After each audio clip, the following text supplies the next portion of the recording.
one of the things that I get asked the most about by everybody is about agents. So I'm really pleased and we're really lucky to have Daisy with us today. Daisy Francis is CEO. Is that the official title? Yeah, I mean, there's only me. Yeah, of Daisy Francis Comedy Management and a comedy consultant. And just all-round great comedy person and northerner. Yeah. So, yeah, we've got an hour to rinse you for all that you know. Let's do it. Shall I set out of the way for your presentation I'm I'm not in the middle? It don't matter, it makes no odds to me. I'll move it. Oh, that's nice. Fantastic. So now I'm going to do a brief 5-minute introduction, and then we're going to do a similar setup of like questions and answers, and then we'll fold that out to you guys as well. But hello, that was a lovely introduction. I don't need to repeat it. What I'd like to get to the bottom of today is that sort of answering any questions that you guys have had or any kind of common queries that I get a lot about agents or artist representation or artist management. I'm going to use those terms somewhat interchangeably, but I'd like to get to the bottom of agent manager and all of that sort of stuff, because I get a lot of questions about that as well. To get a feel for the room, I desperately don't want this to feel like school, but I might ask you to raise your hand occasionally. To get a feel, who here, if you're happy to raise your hand, has had like any form of experience with artist representation in terms of even just an email or having met someone or knowing a friend that's got an agent and you've heard about that? Could I just get a little doodad just so I know roughly? We've got a few, we've got a scattering. I'm going to ask you later about good and bad horror stories probably, but no, that's good to know. Just so I can get a feel of whether I'm or where I'm pitching it really. On a similar note, I wanted to preface what is going to come about today by saying I don't speak for all agents ever. I'm sure that everybody's got their own specific checklist of what they are looking for or how they like to work with their clients and stuff like that. And so I can only ever really speak for me and me learning this field and this sort of landscape as well. Having said that, I am pals with a fair few people who do this job, and I do have to say that we are in one way or another kindred spirits, and so I think it's fair to say that we're all probably a lot of these tidbits will be applicable to everyone, and if they're not, then it's my fault, not yours. So next slide, please. Oh, God. So, hello, this is me. If you haven't gathered from this waffle and tone, this is what I'm about. This is me. I set up Daisy Francis Comedy Management in lockdown. I'm going to talk about that in a little bit. I'd like to return to kind of how I came to this bit in a minute. I wanted to tell you who I am.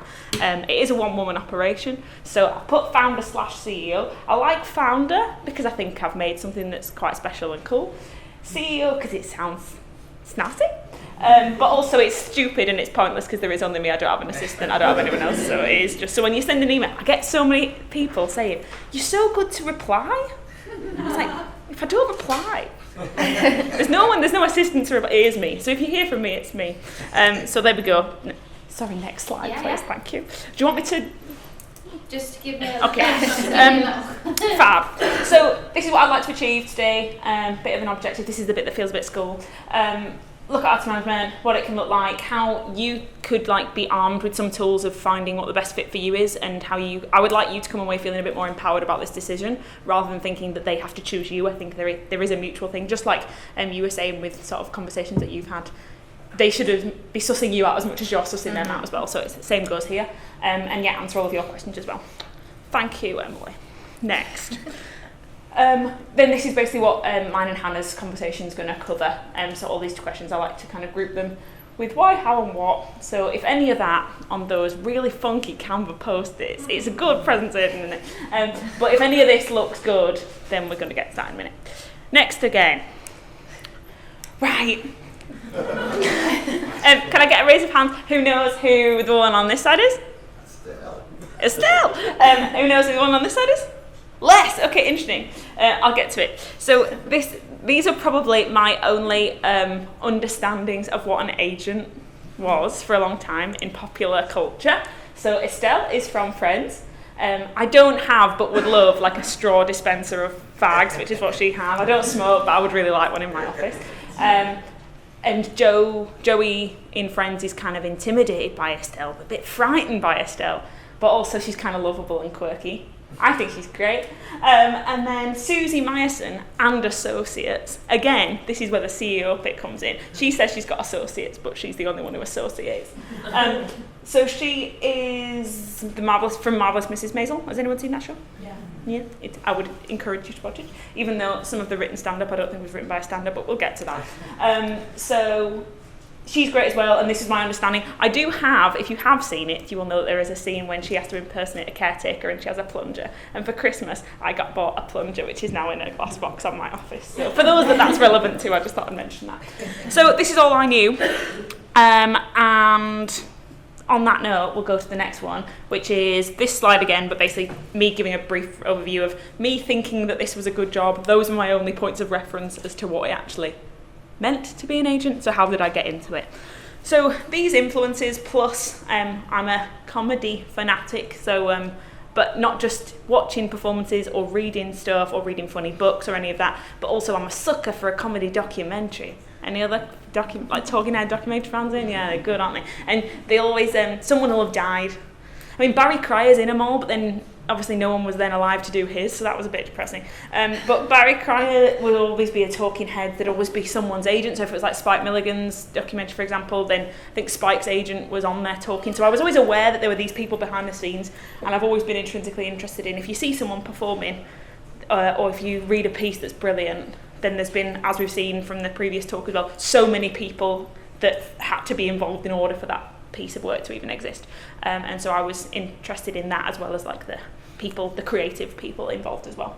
And so I set up, long story short, I started my kind of comedy journey in live producing. So when I started just back end of uni, I went to Edinburgh University and was doing live work for like improv troupes, theatre troupes, comedy troupes, predominantly to do with the Fringe. And I started out assistant producing with that and then managing producing. I found that through that, the bits of that job, managing producing, what a wanky title. Like, you just did everything that there was ever to pick up. And so some of it was, I realised, more classic, more managing stuff. So like I'd be the first port of call for things. I'd be kind of a third hand of their brand. So I had to kind of give a good impression of them, book shows for them, etc., be the kind of chief liaison in that respect. And I realised those bits I way preferred rather than like the budget sheets and the boring bits. Little did I know I was going to start my own business and that's all I ever do, but never mind. So that's kind of how that got started. And then at an Edinburgh alumni event a while later, I was in the queue at the toilet. So Chess is absolutely right, you meet all sorts of people in the toilets. I met a really chief producer, Lucy Lumsden, who was lovely. And she'd known me about 2 minutes and I was saying a bit about this and these are the bits I'm enjoying, so I think that's what I want to do. And she, after like 2 minutes, she'd be like, you'd be brilliant at that. And I was like, okay, thanks, Lucy. And so she explained the conventional way that you would start, which is as someone's assistant, and then you kind of build up in a bigger company, and then maybe you go on your own, and maybe you love what you do and you become a lead agent there or whatever. So that was all planning. She gave me some connections, people to email, find out a bit more. That was all going to happen. I was going to need to move from Scotland. I stayed after university in Edinburgh for a long while. I was going to need to move down to London for that. That was just what you did. You had to be in London for that, right, fine. All of that, and then March 2020, pandemic happened. So that never happened. So I've never been an assistant, which is unusual and interesting for lots of reasons. But it ended up basically being the very same people that had been suggesting, here's the conventional path that you do things, were then the same people saying, actually, there's probably never been a better time in 2020 when artists needed some support, some guidance, some advice. And so why don't you put out some feelers and see what comes of that? And so that was basically how I came to it. So it's in that capacity that I'm here today, learning on the job, being a bit of a newbie, that Hannah's now going to ask me some questions. Was that good? Okay, carry on. I got some sort Can you do a next Dewberry What's It? Oh no, stay on the other Dewberry What's It, sorry. We're going to get to that in a bit. I got so absorbed in your presentation that I've forgotten what questions I'm going to ask. I've got some questions. Would you like some of this? Sure. I can dip in and out of all of it. The first question, you said that you use agent and manager interchangeably, but I realised that I less so now. There's certain people who I'm like, they're their agent and they're the manager, but I have absolutely no, with talent, I'll be like, this is the person I go to who's their agent, who I'll get an answer off, and this is their manager, who I'm less likely to get an answer off. I don't actually know what the difference between the two jobs are, but I know who the agent and who the manager is. Yeah. What do they mean? So good question. you're and not I actually alone. might be wrong in calling them that's just what I've assigned them in my head. They might not Yeah. even So, have told so me. the point is, the reason why I use them somewhat interchangeably is because everyone does. Everyone comes up in their mind with a version. So, like for example, Estelle might be an agent and Susie might be a manager. I've just decided that I could have swapped them around. It doesn't matter. From what I understand, the US notion of the two in the States is way more defined, and so you'll get managers who are a little bit more on the ground, so they might work more collaboratively with the artist. They might be a little bit more involved in the day-to-day scheduling, maybe a little more, perhaps there are some that would say they're more creatively involved in the conception of what the artist is going to do. If they're going to write something, they might be working with them to a schedule of here's when you're going to write today, here's when you're going to do that, whereas an agent's the person touting your writing or getting you work, and you're only going to hear from them if they've got a bite of something and that sort of thing. So I tend to think historically agent is probably more transactional, and the people that are like going to get you work and procure your work, and you probably won't hear from them. I mean, I do hear a lot of actors of like they'll get sent a casting and that's like as much as they would ever hear from their agent. And manager is way more kind of collaborative. And so in that respect, the only thing that I think is prevalent, so I think that those roles are really blurred basically then in the UK. Like I know some agent friends of mine that would still refer to themselves as agents, but their firms are called artist management firms, which is technically what mine is. I use agency sometimes, but just for sake of explanation rather than that's what it is. But yeah, so like individual artist management, Daisy Francis Comedy Management, they call themselves management firms, and that's because they work in that more kind of tailored way, like Avalon Management, for example. Yeah, so I think that in general, for comedy specifically, you'll hear more about management than you will than agencies in that respect. So yeah, hopefully that answers the question. I also wrote a little article, which is embarrassing, but for Funny Women magazine last year, 2 years ago, that is called Call Me Agent, ? About like the programme Call My Agent. And I get into this a bit more in detail, so if that was of any interest, then read that. Yes.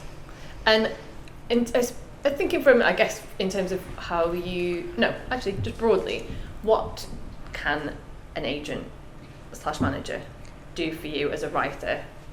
I was going to say whether it's specifically comedy or otherwise, but kind of however you want to answer totally. that. So I think the broadest you can look at like agent, as I've said, transactionally procure you work. So that's going to be the role if you were to kind of fundamentally, if you were to read an artist agreement or a contract, what you'll see is kind of you are employing this person to tout your services as a writer to people who might want to buy your services or your writing, and that's what they are there to do.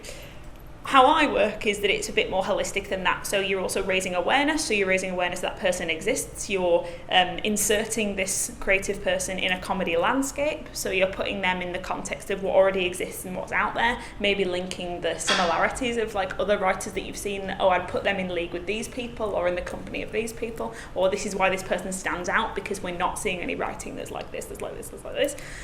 So they're inserting you into that comedy landscape. They're also, if you're working with a more management-based model, then they're also curating a little bit of a pathway and a career route map for you, or I think they should be. So if you've got a goal that you really want to work towards, then also maybe looking at like stepping stones as to that, or if you want that to happen, then you need to know this person. How would you get to know this person? Well, they'll really like to read something that's like this. Okay, we'll work it back. So if you've got rep that's really in tune to that and really trying to realise your specific goals, then they can do all of that. Then there's also the other stuff that's maybe more practical, so negotiating fees. So if you've managed to get that foot in the door and got to that point, then you're going to then need to be like, and what do you want to do it for? And then I'll go, well, what would you like? That's not what you're going to get, what would you like? And then you go, well, I'd like this, and say, right, well, we'll do this, and so on. Also managing diary sometimes. So if you've got lots of projects on the go and you maybe are an artist, I know I work with some clients that like this. I know that some are really self-sufficient in managing their own, so it varies. But it might be helpful to have someone go in, today you're going to dedicate your time to this, or you've got to go to this place, so you've got to be there at this time. Two more things, contract counsel as well. So like if you've presented with something, obviously your representation is going to be the person to receive an agreement or a contract and be able to read that, and also put that into layman's terms for an artist as well, and be like, this is what you / me on your behalf are signing, here's what it means, here's things to be aware of. And then also providing a little bit of distance, which is the final point that I was going to end on.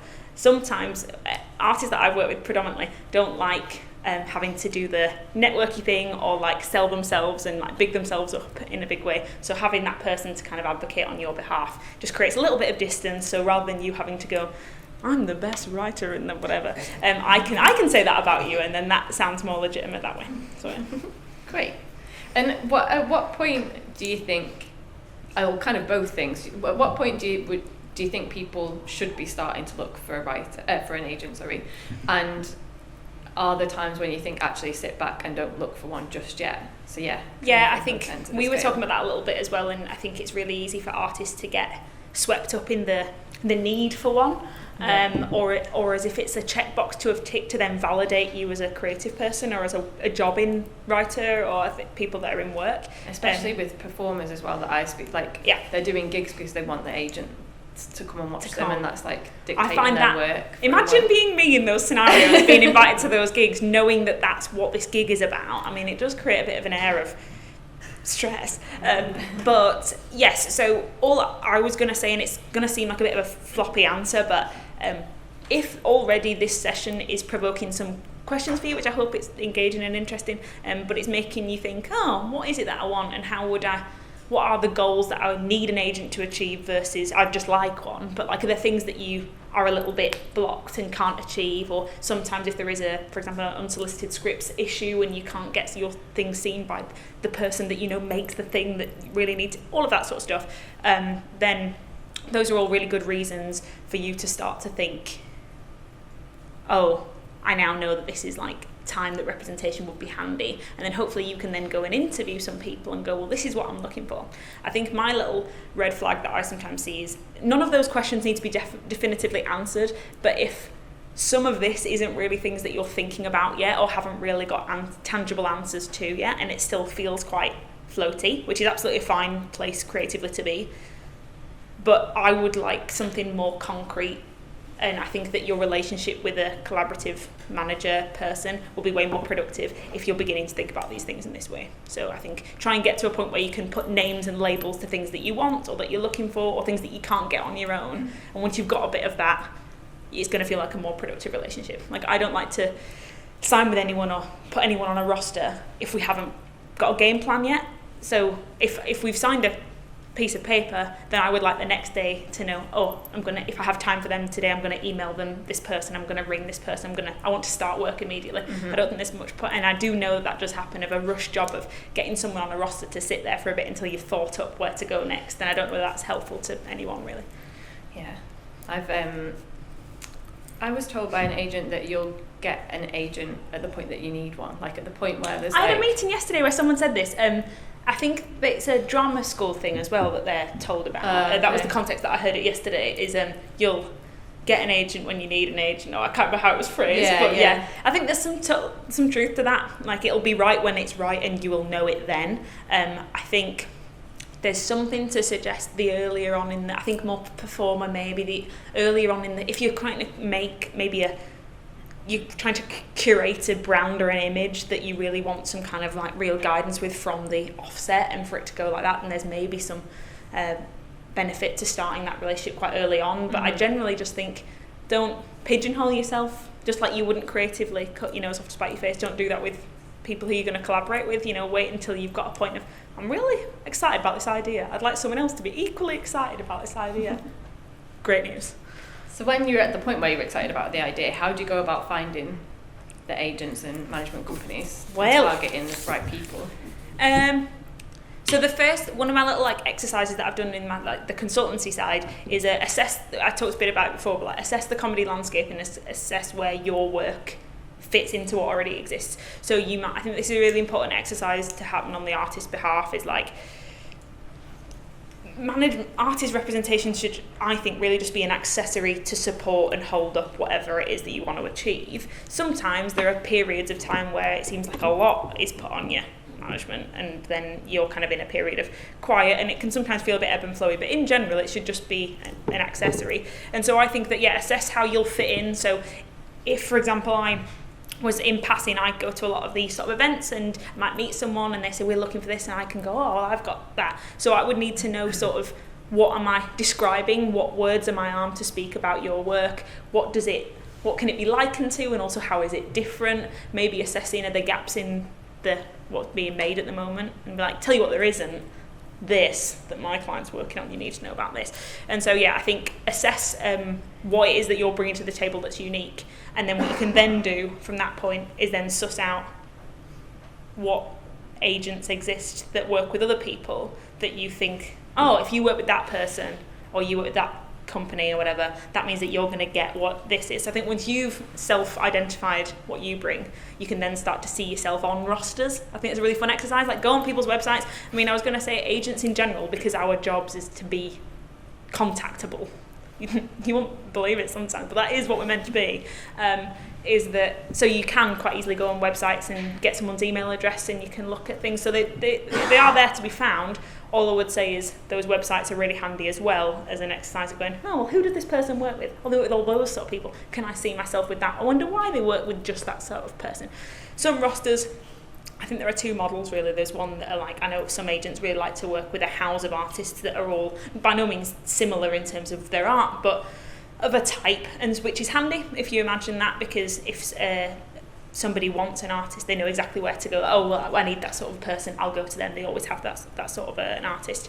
Whereas there's another model which I find just more creatively interesting, which is if I believe in what someone's doing, I'd like to work with them, and so I'm not hung up about genre or about form. So like I work with performers, writers, whatever. And so but you'll see when you look at these pages and you look at who they work with, how you then slot into that as well. It's funny, from a producer point of view, I do go to agents. I hadn't clocked that they were consciously doing that, but I go to certain agencies thinking, I need somebody like this ballpark, and know who to go to, know whose rosters to go to for that sort of thing. And then there are people who I'm like, I just trust their taste and go to for that reason. Yeah, and that's good. That's good. So that's a sort of strategy that they're doing. And I don't know whether I don't know. I've just assessed this. The weird way that I've come to this job is that I've been afforded the benefit of assessing this land, because I've had to learn it from scratch, from a bit of a bird's eye view. Yeah, so I don't know whether they would say that they were doing it. That's just a distinction that I've found and can see. And then in terms of once you found the right people to reach out to, how should people reach out to agents? What should they be submitting Okay, now we can do the next slide. What I've found helpful sometimes, again, this is like... Can everyone see this? Am I in the way of it for anyone? And it can be sent out however you want to do it as well. But basically, I've got a little bit of what I've liked to do is like a little email template. It's all going to really vary. Again, there are some agents that will be like, we don't want this waffle.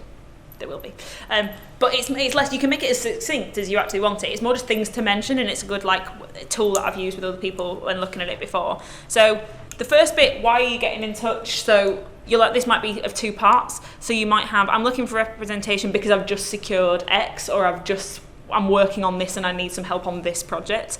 Or it might be something a little bit vaguer. So like, so-and-so mentioned your name to me the other night when I was at X. It sounded like you were working on really exciting things. They spoke of you really highly. I'd really like you to speak to me. Sometimes I just think, is it helpful to kind of get the language of how these things go and just kind of like think about how you'd write these emails? I suppose think it is. So yeah, there's that. Then the second one is your the CV, your mini portfolio or whatever. And there's a lot of debate on how best to do that. My little top tips of don't do's is too many links. There's so many links, and I don't say same as you. Comprehensibility is key. So it's not that I don't have the time, and I've been known even at that stage to read full scripts of stuff if the emails engage me and I'm excited by it. But yeah, if it's a bit messy or there's lots of links everywhere, it just kind of makes me not a bit confused. So yeah, and I think these are really useful points in terms of reaching out to producers as well, I think. Oh, do you think there's some that's just because I just find being really, I just think in emails, whenever you're reaching out to people, I just find it really useful, again, in terms of me just getting through emails, is having somebody really signpost what they're asking for. Yeah. So I would like a coffee. I would like you to read my script and give me a state. I'd like you to take a look at these ideas and see which you think has legs. Or be really clear in what you want from me. And I've learned that from you, just really listening to you speak earlier, is that I think it's on my job, on my side of things, I think it's different, and even what Chess was saying as well. Sometimes, because I set up in lockdown, I've not met a lot of these people, so I'd really like to just make pals as well. So sometimes my email might just be I'd like to be your friend, which is definitely what happened with us. But then also as well, then it is good, I think, to kind of, even if it is that, saying that, it's also good. So then, yeah, and in the CV part, I've put what you've done, but also what you're looking to do or keen to do. I like an email that also labels some specific goals. It doesn't have to be here's what's gone before. Tell me why you're emailing, what it is you'd like to do.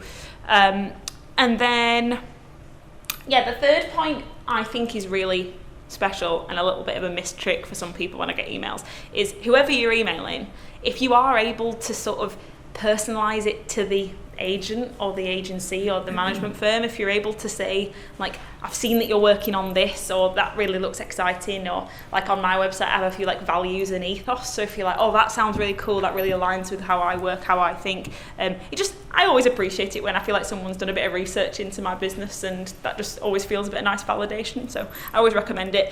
Likewise, it would be the place where you would put something like, oh, I've was gigging with such and such, or I was in a writer's room with such and such, they mentioned you, or whatever that is. And then, yeah, it's not to be underestimated. Don't forget, like, an on-brand cheery sign-off. Like you were saying, all being well, the point of these relationships is that they're going to be really long-lasting and really fruitful, and so you need to be nice. Thanks. All right, well, thanks yourself. So yeah, I just think it's polite. So yeah, those are my little bits. I think that we're going to then get on to credits and things like that, and to missions. Would you want scripts and stuff sent as well? So I similarly, I think I echo what your vibe is on that. I think I've done it all. I've read just treatments. I've read just scripts. I tend in an email, if they've sent me things and they've sent me a big pilot for something, or if they've sent me some other little bits, maybe some like short film things, I might watch those or go and read something shorter first and reply. I quite like that, because I think that then my reply can be, oh, I really enjoyed watching this, thank you for sending that, and I can talk a little bit about some short form work, and then we can maybe, if that's gone well, I can then go away and read something. It is quite time consuming before I can even respond to read a whole thing. But I've done it, it depends. But yeah, in general, shorter form things, and then in your email, maybe what you could do is send a couple of bits and then say, I'd really love to send this along to you if you wouldn't mind having a look, and that becomes like a second email. Because what you've actually done there is create a bit of a chain of emails, so that when you look back, it looks like you've spoken to this person for a long time. That's a good hack. So yeah. In terms of that CV, the mini CV bit, what sort of things get your attention in that area? Is it competitions? Is it like credit? Yeah, how far along do you want people to be? Yeah, far along is not something that concerns me much. It is about this sort of self-awareness of where they see themselves and where they're at the moment and where they could be. Competitions wise, it's great, like if you've won a competition, or if you've been nominated, or if you've just been shortlisted or even longlisted, if there's an achievement that you can attribute to a thing. It also is a little bit like what Chess was saying about like vetting. Knowing that you've been through something like that just means people have had eyes on your work, people have thought it was great, this is good, so you've already got that kind of vote of confidence from that. All I would say about mentioning competitions is there is a bit of a culture of been there, done that, I got this, put it on a poster, put it on a script, done. And whereas I'm more interested in is all that competition really is, and all it would ever be for me if I'm talking about you to someone else, is it's a ticket of going, that's allowed a bit of a spotlight to be shone on you, and then how are we going to spend that ticket on what? So I'm much more interested in those competitions as a bit of validation, and then, but what does that mean? What would you like to be doing? I've won this competition, and that's made me really excited about doing this, or I want to go to this festival, or writing for this new fund application. I'm really excited about that. That's what I need some help with. I think that's a bit more specific. My only little warning that I've put here is it's something it's a phenomenon that I like to call successful by association. And I'll give you an example. I see it all the time. I was once in a sketch with Jade Adams, who was on Strictly. Why are you telling me what Jade's doing? Jade was on Strictly, that was great news, but it's had no bearing on what you do or who you are at all. So I get successful by association a lot, which can sometimes be coming from a really innocent place. If they're really excited to say they're in something, like that's great, but it's how you phrase it and how you look at it, because sometimes done that way, it looks like you're fluffing something and you're making more of something than they are, it might be actually a really impressive thing that you've done. It's just how you phrase it. Because what I've written here is, all being well, you might well end up having this relationship with this person. So I need to know what's true and what's a lie. Because it's my job to fluff things up. But I do actually need to know what the core truth is. And then from that, we can then make something out of it. So I'd never, word of warning of don't build something up to be more than it is, even though it's so tempting because you're in that selling yourself mode. And I do get it. I don't judge people for doing it. But it gives me this air of skepticism or doubt, which then just kind of makes that relationship difficult, because you need to be singing off the same hymn sheet, and you need to know that then if what you were in was just like a 2-bit walk on, and because your dad was the, I don't know, postman going past and he was like, my daughter does a bit of acting, I don't care, it could have come about in that way, but then knowing that, for me, I can then say that in a funny anecdote, and that might turn into something. So I just need to know where the line lies with stuff like that. And I work with quite a few unwrapped writers who are in the sort of leyland of, they're getting contracts through and we're optioning their work, but they don't have representation yet, and so they're having those conversations. Are there ways, one question I get asked from the people in that position is about legal advice, because they're having contracts sent directly to them and don't have that legal support. So is there ways to get, either through agencies or kind of things that agencies can offer to even people that they don't represent, or are there other ways of getting legal advice for when you are in that sort of Absolutely. So you phrased that really well, actually, because that's opened the door for something that I wasn't sure whether to mention when I was prepping my answers for this, but I'm going to mention it in a minute. But yeah, in general, I think that this idea about legal support, because it's so expensive, there's so much fear around it, which I think is really scary, because I think that then that creates a bit of inherent fear about what you're signing. And often these things are really kind of rudimentary and simple, and don't get me wrong, there's stuff to be aware of, but it shouldn't feel, this really exciting thing that's happening in your career should not then be shrouded by all this fear. And so Chester's mentioned to me, I hope you don't mind me just saying this, but that Writers Guild apparently offer that service, which I didn't know about, so I've just learned that today. So that's something to be aware of, just a pair of eyes on it that can act a little bit more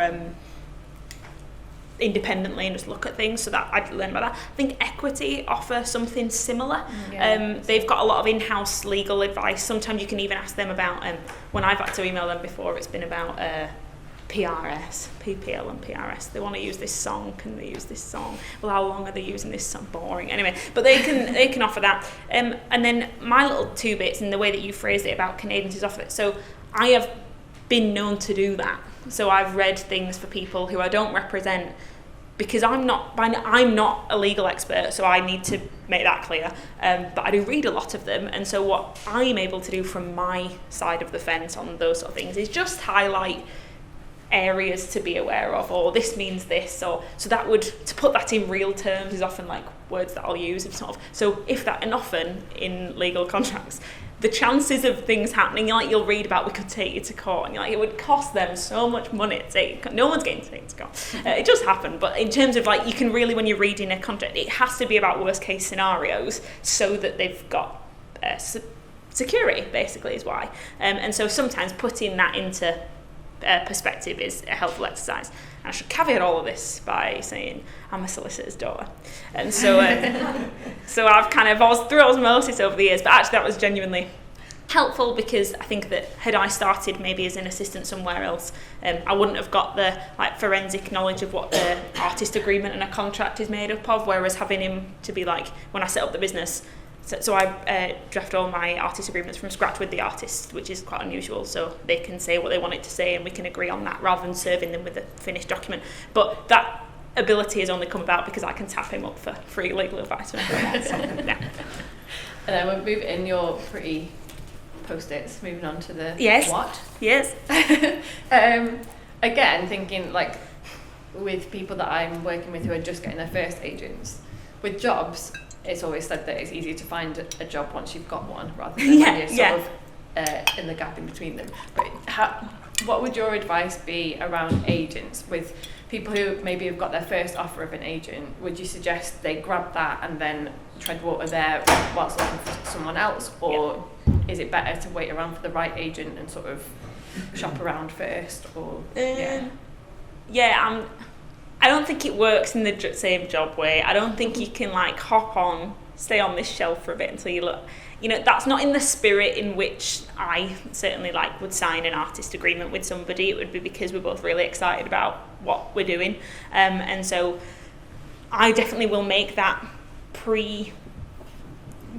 definitely working together, those early conversations be as long as possible. They might take a little bit longer than some other conversations elsewhere, but it's because I want it to be sure that it's the right thing. So yeah, I don't think it is the case that it's not necessarily, it is a seal of approval and a stamp of approval that will offer you some kind of other opportunities by being signed, but I don't think that then enables you to then hop across. And I think this isn't to say that if you ever want to leave your representation, that's going to inhibit you anyway that you've been with someone before. You should absolutely always feel free to walk away if you've considered things carefully, but I don't think that it works in that same way, and I think that you should enter an agreement with good faith and good optimism rather than just to tick a box to then move on. You've sort of covered it a little bit in earlier sections, but when people are looking for their agents, and especially when the first one maybe, what should they be looking for? So we talked about this a little bit before, like you say, but I tried to get some specifics that I wrote down. So how do you like to communicate is a question that I often ask people. So or when you picture in working with Estelle or Susie, how often would you imagine that you're going to be in touch with them? Are you more of a WhatsApp person? Are you more of an email person? Do you want phone calls? Do you want in-person things? It will be a mixture of all of that by definition anyway, but how often do you imagine that you'd be in touch? A classic more agent, you might go through a fair amount of period without hearing from them, and then more manager, you might be in touch every day just with little oh, how did that audition go, or have you done those tweaks that I asked you to do for this script, or whatever it is.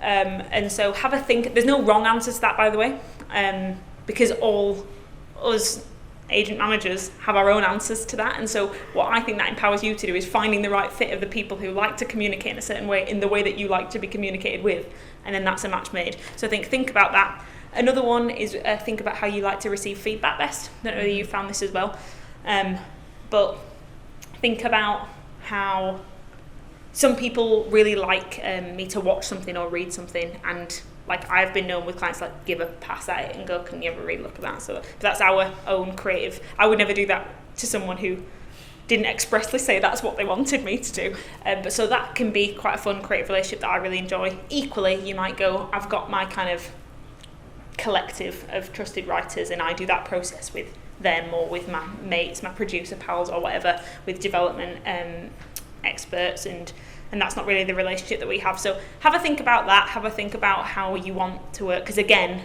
there'll be different agents who offer different versions of all of that. And then just a note of me saying, for me, bespoke management, which is what I specialise in, a bespoke model, is about finding complementary fits to artists, which is what I think is just way more dexterous and exciting for me creatively, is that I can then think, that's great. And equally, what I've been known to do is meet someone and go, oh, if that's what you're looking for, tell you need to speak to X, Y, Z. So it's not about me wanting to work with everybody, it's the fact that I do believe that there is someone for everyone. Little matchmakers. That's what we are.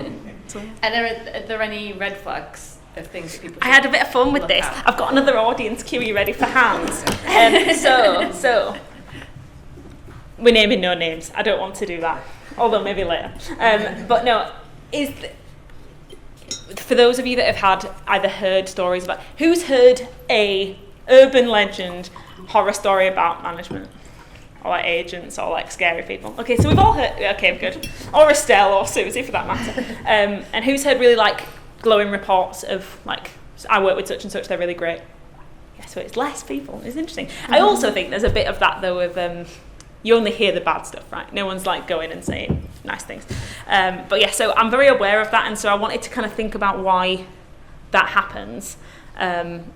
In my experience, and even being reflective of some of the early relationships that I made, I think it's so common and so easy to do is to rush into a relationship. If you really get on with somebody, or they're just about to start a project and oh my god, it was so much easier if I had someone to just deal with the admin of this, and so you can rush into that.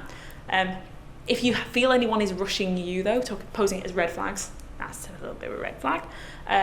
Particularly if you're working on a project that maybe you've got that foot in the door and you've got a lot of things going yourself, I completely honour and respect that you will feel very protective about those things as being your own achievements that you did without representation, which is a huge achievement and is very difficult actually. And it's only down to the minority like you who are champion unrepresented writers in that same way, which is not totally common everywhere. And so I just think that it can feel like, oh, I've got this thing on the table. Are they interested in me because they want to grab whatever comes of that or whatever fees are down to that?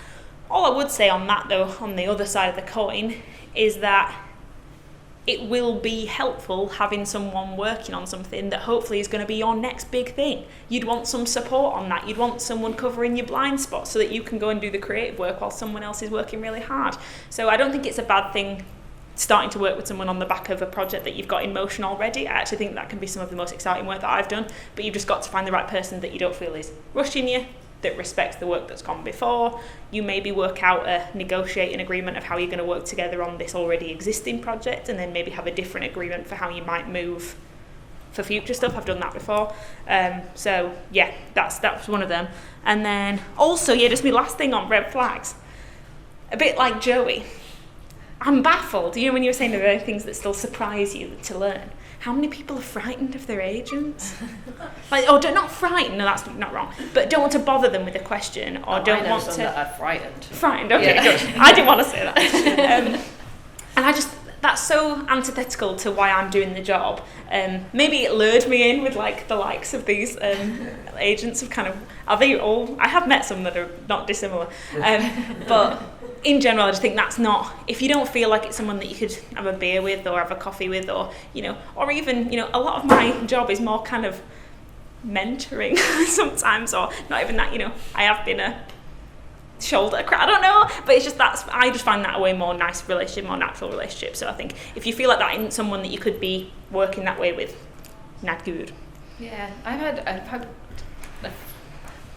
big name comedians scared of their agents, and should be there's weird there's weird sort of confusion of it should be sort of a team, I think, where you're I think so, but yeah. It's funny though, mind you, I do think that you get to, if it's someone that's achieved a lot and is quite high up in their career now and in the landscape, I do think that they end up, poor successful comedian, I know, but they do end up in their own no man's land a little bit, I've found, in that, they've achieved so much, and so they probably won't need to hear from their agent that much because work's just coming in, and you're not really working really hard together to achieve something. That's all kind of happening now, and it's all kind of doing itself, which I get, but it's a shame. And what's the sort of dream relationship in your eyes of a manager and client? I'm developing something, Hannah, that is only going to my eyes only, but it's like a little spreadsheet that I'm calling the DFCM matrix. But I'm doing it for this very reason. I'm very excited about it. But it's like a checklist, and it's not so that everyone's going to fit into that, but what it is because I get asked this, what are you looking for, and because it's so a bit like what you were saying, it's really hard to put tangible labels onto that isn't just vibes and feels and which all sounds wanky and annoying. So I thought, well, how can I write it down? So things that I'm looking for that I've managed to put into this spreadsheet is communication's a huge thing. It's a huge thing for me in general, and the people that I look to be friends with, and in general. Can you talk about what your expectations are? Can you have honest conversations? Can it all feel quite natural and nice? Anything that feels stilted, I just can't be asked. But in terms of an agent-client relationship, those early conversations of you getting to grips with what your expectations are of how that's going to work, and you being able to say that to, for example, me, oh, that's your expectations going in, cool, I know what you're expecting, I'm going to lay out some realities for you of what working together with me is going to be like, just so you make sure you're going in with some nice things. I think the ability to establish all that up front, and that all to feel not scary but nice and exciting, is good. I do look for people, because I've set up something quite unusual or different or new, whatever. I do like it when someone's excited and engaged about what I've built and gets it, which sounds a little bit ego-driven, but I don't mean it like that. But I do think that there are so many well-established, brilliant agents that work at bigger firms, and so if you want to work with me, which is still flattering and still exciting, but that should be because you're passionate about what I'm building, because the higher that I get with this, the domino effect that works for all of the clients. And so if that feels like a team, both me working for that person and them sort of working with me for that goal, then that's always nice. And then operate in good faith. You'll see good faith written in actual like legal agreements. And also, to make any agent-client relationship seem less scary to you, they're all a good faith agreement. And what that means is don't be a dick. That's all it means. But it is true, is that if you just have trust, I think is what I label good faith as in like layman's terms, is if you have trust that whenever I'm at a networking event or I meet someone like Hannah, or I might say in passing a bit about someone's work that I've read and I'm really excited about. If you have faith that someone that you've met, an agent that you've had coffee with, is going to speak about your work in a really lovely way, and you don't have to be there, you don't feel like you have to keep tabs on what they're saying, or like whether they've posed it in the right way, or they didn't really show me in the best light there. If you've got the utmost confidence that person can represent you, then that's really special. Likewise, on the other side, I don't want to be worrying that someone's going to a gig or a writer's room or to a artist event and bad-mouthing me. I want to know that if I come up in conversation, which I often don't, because artists like to keep it, talk about themselves. Managing the unmanageable. But if I was to come up, I'd like to think that was in a nice way as well. And so I think it's that trust and good faith as well. Yeah. I hear nothing but good things. Oh, good. This is great news. This is good.